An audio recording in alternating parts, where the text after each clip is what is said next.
These last couple games, the Lakers have been looking pretty solid. However, this week started off with some drama. If you recall, there was an article that was published by Baxter Holman stating how the infighting between the Buss family led to the sale of $10 billion of the Lakers organization. Later in the article, it also states how the relationship between LeBron James and Jeanie Buss became tattered. Allegedly, within the article, it states that Jeanie Buss was grumbled about LeBron James' oversized ego, felt Clutch exerted too much control, didn't like how LeBron James was considered a savior, lack of accountability over the Westbrook trade, privately mused about not giving him a contract extension, even trading for him, felt LeBron James was not grateful the Lakers drafted Bronny, begrudgingly gave him a contract extension in fear of bad PR. Now, within hours, Jeanie Buss had this to say about the recent article, stating, quote, "It's really not right, given all the great things LeBron James has done for the Lakers, that he has to be pulled into my family drama." Jeanie Buss later on and says, "To say that it wasn't appreciated is just not true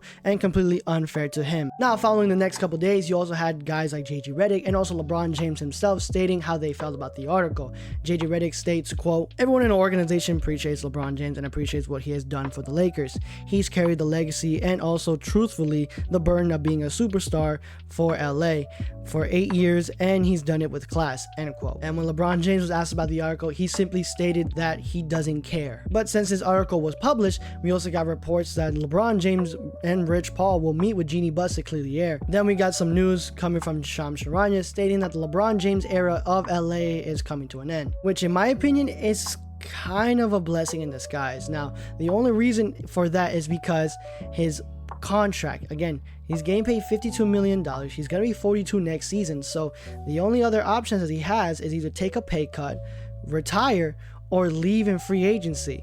So if he wants a farewell tour, which I'm pretty sure he would like to have, he will have to play for somebody else, because once he leaves, we have the second most cap space to sign almost anybody. And we also got reports of the Lakers wanting to wait until summer to see if they can get Giannis. Now, in my opinion, in free agency, sure, but what if he gets traded by then? Your strategy doesn't make any sense. And not to mention the fact that you are also still looking for lesser first round picks for your single first round pick, with a package surrounding Gabe Vincent, Maxi Kleber, Vando, and also Dalton Connect. Now, I know for a fact that out of all the other 29 teams, they're going to say no. I mean, there's going to be a couple suckers here and there, but overall, what we're looking for is a replacement center for Ayton and also a 3-and-D guy who can actually be consistent on both ends. And unfortunately, those aren't cheap. Like for the center position, you got guys like Nick Claxton, who, yeah, you can do multiple guys from our roster to get Nick Claxton, but who else are we gonna get for 3-and-D? Because once we trade that first round pick, we don't have another one due to the Stepien rule. I don't know, waiting for Giannis in the offseason, it's kind of a big gamble. But continue on with the recent reports, we also got revealed the starting five for the All-Star games, and it looks like, surprisingly enough, LeBron James is not going to be a starter, which means in his 21 consecutive years of being an All-Star starter, LeBron James is gonna come off the bench. Now, that's only if he makes it.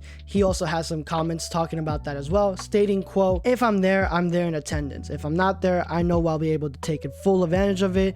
I know exactly what I'll be doing, so I'm good either way." Which in my opinion, I hope he doesn't make the All-Star game, because again, he has to take care of his body a lot more than he has to in recent years. Even if he wants to play in back-to-backs, which we are having one coming up very soon in like 3 weeks, just before the All-Star break, he's gonna have to do this whole ritual thing, and to be honest, I would rather have him have a full week of just rest. So I hope he doesn't get selected. Now, this is everyone's favorite part of the episode, where we talk about how bad players are. So let's start out with DeAndre Ayton. Hopefully by the trade deadline, Ayton would actually be on a different team, wearing a different jersey, because my goodness, he has been out of the fourth quarter for 5 games in a row. I am not kidding. He doesn't play in the fours. He doesn't even get garbage time. In the recent game against the Bulls, we were winning and we put in all our subs, but DeAndre Ayton didn't even touch the floor. He played 20 plus minutes and only had 6 points. Granted, he didn't come here to score. No, his role was holding it down on the defensive end, which he has stated. But even in that, he has been terrible as well, and that's why JJ Redick doesn't trust him enough and has opted into either playing small ball or more of Jackson Hayes. Also, Gabe Vincent continues to be terrible. I don't even know why we give him any more minutes. But as stated before, if we want to trade these guys, we're going to have to throw in our first round pick, Dalt to connect, and I don't know who would want this package. This is terrible. Like, it's gotten so bad during the Clippers game, you can clearly see that there was a lack of trust when it came to passing from Luka Doncic and also LeBron James. This is simply because nobody else on the team can put the ball in the basket. Rui Hachimura was able to pick it up again, and he's honestly been thriving in the second unit. More on that later, but yeah, there's a lack of trust and it's obvious. Now, JJ Redick has stated as to why that is, saying, quote, "I think it goes back to human elements of everything. Guys are worried about their future, and that's what happens when you got a team full of free agents and also player options. I think it's just natural that you're going to worry about the offense. I've been there. You can get in your head a little bit. Oh, I played 5 minutes. I haven't got a shot yet." And that's a human thing. It's not anybody's fault. Now, in the most recent games, and this is coming before the Cavs game, we've honestly been able to pick it up. You can see there's more trust now. Luka Doncic has still been absolute tearing it in for the last couple games. LeBron James as well. Everybody else has been clicking except for the guys that were mentioned. So an obvious trade needs to happen, but we also have some new players that have been linked to the Lakers, that being Payne Watson of the Denver Nuggets. Now, in my opinion, I think he would fit perfectly with this Lakers team. Granted, I do not see this trade happening. It's only going to be a Dalt to connect and a first round pick, but yeah, I honestly think this would be a perfect fit. Now, will the Nuggets trade? No, they would not trade due to history and also recent history. I mean, we simply do not like each other. Not to mention the fact that Watson is going to be asking for a pretty penny as well. Like, it's going to be 2 first-round picks minimum. But let's play this game. Let's say the Lakers actually make this trade. That would mean we don't have any more picks until the off season, which, according to reports, the Lakers are also going to be waiting for Giannis Antetokounmpo. Which, as this keeps going on and the trade deadline is coming right around the corner, it's starting to seem like the Lakers are going to gamble and see if they can get Giannis Antetokounmpo in the off season. And like I stated before, trading for Giannis, I would not want to do. Getting Giannis for free? Yes, I would do that in a heartbeat. But the problem with that is that you have to figure out the contract extension of Rui Hachimura and also AR. But speaking of Rui Hachimura, he has been thriving in the second unit, as I mentioned before. Seriously, he has been amazing. He is in the perfect ideal role that everybody has been saying the Lakers should have been going with. And it's even great for him to even acknowledge the fact that he's getting more touches and he's been pretty solid himself.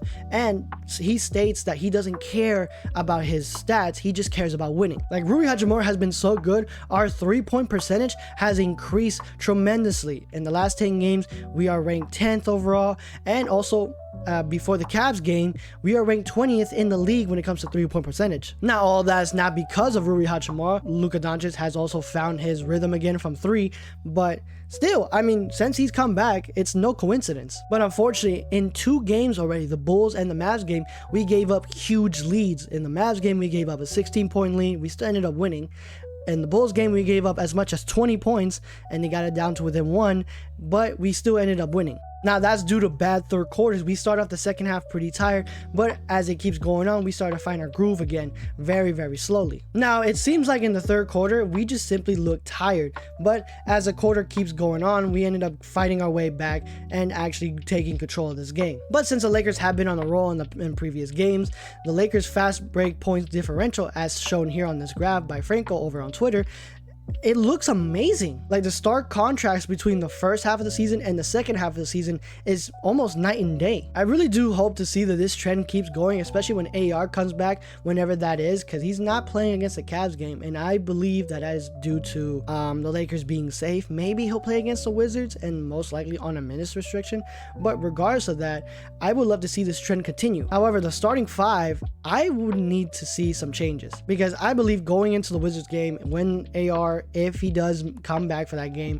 I believe that the Lakers are going to go with the lineup of LeBron James, Luka Doncic, AR, Marcus Smart, and Ayton. Now, you have a little bit of 3-point percentage and also a little bit of defense right there, but I honestly would love to see Vando go in there as well. I mean, he's the one guy that JJ Redick trusts when it comes to small ball, and also he's been pretty good overall when it comes to rebounding. And if you're worried about the offensive load, you still have LeBron James, Luka Doncic, and AR. The only player you should really be worried about is Ayton, but that's just my opinion. Let me know what you guys think. Now, for that being said, let's go over the next 5 games. First up is going to be up against the Wizards. Now, the Wizards did get Trae Young, but they're still the Wizards. I fully believe that this team is going to lose against the Lakers, simply because of the fact that they are also coming off a second night of a back-to-back. Again, the Wizards are a young team. They're fast. They like to shoot the 3-ball. But other than that, they're bottom when it comes to defense and also when it comes to offense. Plus, the Wizards are the only team on this 5-game stretch that gives out 21.5 personal fouls, making them the worst among the 5. I mean, technically, the Wizards are better when it comes to rebounding and also dishing out assists.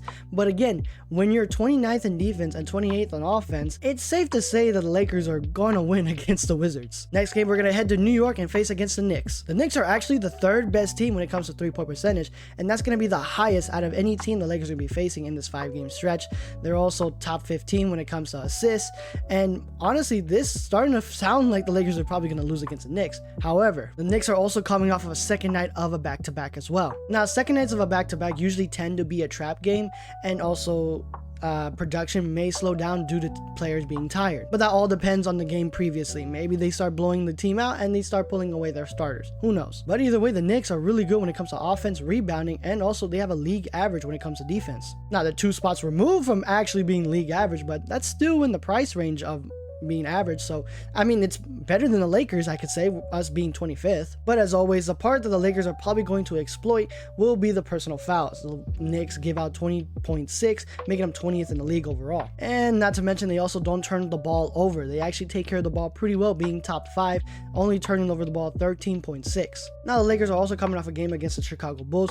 They are ranked 8th when it comes to turnovers, and surprisingly enough, they were their worst enemy when it came to that game. Now, it could be just an off night, but regardless of that, I still have hope that the Lakers could beat the Knicks. I say that because the Knicks are also 5-5 in the last 10 games. So going down that stretch and possibly the 3rd quarter, we could see a much even matchup going into the 4th. But like I mentioned, I still have the Lakers coming out on top. Next, we're just gonna go up the street and we're gonna be facing against the Brooklyn Nets. Now, the Brooklyn Nets, the only good thing about them is that they don't foul. They are top 10 when it comes to not fouling, literally 1 spot behind the Lakers. But overall, this is another bottom-feeding team. I mean, the 26th in offense and defense. They are pretty slow at 27. And the last 10 games, they are 1-9. Now, for the remainder of this 5-game stretch, not a single team is going to be coming off of a back-to-back, either first or second nights. But regardless of that, this is still a bottom-feeding team, and the Lakers have a way better offense, and also recently we have been clicking when it comes to making threes. All we really need is for DeAndre Ayton to play an average game, because again, the Brooklyn Nets are the worst team when it comes to rebounding. I think the Lakers are going to get a lot more second chance points. Again, I'm just going off of stats. On paper, the Lakers should beat them. I mean, the Nets are 25th when it comes to threes, 20th when it comes to assists, 20th when it comes to turnovers. Like every single thing about this team is so far removed from being league average that honestly, I'm not scared. Like, anything could happen in the NBA, right? Nothing is set in stone, but statistically speaking, the Lakers should beat the Nets. Now, the 76ers are pretty good when it comes to not fouling, and also they have been a league average offensively. Now, despite that, they have a losing record of 4-6 in the last 10 games. Not to mention that their net rating is only 0.3 better than ours, meaning that when they win, they're not winning by a huge margin. Now, their defense is better than ours, being 13th, but that's still around league average. They're also a top 10 team when it comes to taking care of the ball and not turning it over. However, they're also 19th when it comes to personal fouls, so the Lakers are definitely going to take advantage of that, specifically Luka Doncic and also Marcus Smart. Again, Ayton, just have an average game, and I promise you the Lakers are going to win by a landslide, because this is another bottom-feeding team when it comes to rebounding. I feel like the game plan for the 76ers game should be for the Lakers to attack the perimeter, because when it comes to assists, the 76ers aren't giving up the ball. And sure, they're 17th when it comes to rebounding, but when it comes to personal fouls, again, I see Marcus Smart and Luka Doncic going to the line for the majority of this game. So the game plan for the 76ers game should be to just protect the perimeter. So I have no issue in saying that the Lakers are going to beat the 76ers. And finally, to round out the 5 games, we're going to be facing against the Warriors at Crypto.com Arena. I also failed to mention the Lakers are also going to be facing against the 76ers at home as well. Now, as for the Warriors, Stephen Curry, I am so sorry you got to deal with that team, and also the fact that they lost Jimmy Butler to a season-ending injury, so that's going to be tough. But despite that, the Warriors are still the #1 team when it comes to three-pointers made. But overall, when it comes to three-point percentage, they are 12th in the league, and this is the only team out of the 5 that actually shares a rock. They are actually top 10 in that department. However, they're also 23rd when it comes to rebounding as a whole. Also, surprisingly enough, they have the 6th best record when it comes to defense, and also they are league average when it comes to offense, like actual league average, 15th overall. And at the time of this recording, they're the only team out of the 5 that we're going to be facing that has a winning record of 6-4. Now, the last time the Warriors faced against the Lakers was on opening night, and we lost that game. Hopefully this time we don't lose, but with that kind of defense, I'm starting to think we might actually lose against the Warriors once again. Now, that's solely off of defense. When it comes to turnovers, they are 23rd in the league overall. And yes, like I mentioned before, they are 6th when it comes to assists. But again, we played against the Bulls, who are number 1 when it comes to assists. And I feel like the same game plan should be set for the Warriors. But only time will tell, and I'm still on the fence that the Lakers are probably going to lose against the Warriors. So in the next 5 games, I have the Lakers being 3-2. I say 2 because I recently go back on my take about the Lakers winning against the Knicks. I think we're going to lose. As I look at these numbers right in front of me, 3rd offense compared to our defense being 25th. Yeah, it's going to be a tough night for the Lakers, to say the least. So officially, right now, I have the Lakers being 3-2. But of course, what do you guys think? I'd love to hear what you guys think in the comment section down below. Click like, share, and subscribe. Ring that notification bell so you never miss out on any other live show or videos. And until next time, everybody, see ya and stay safe.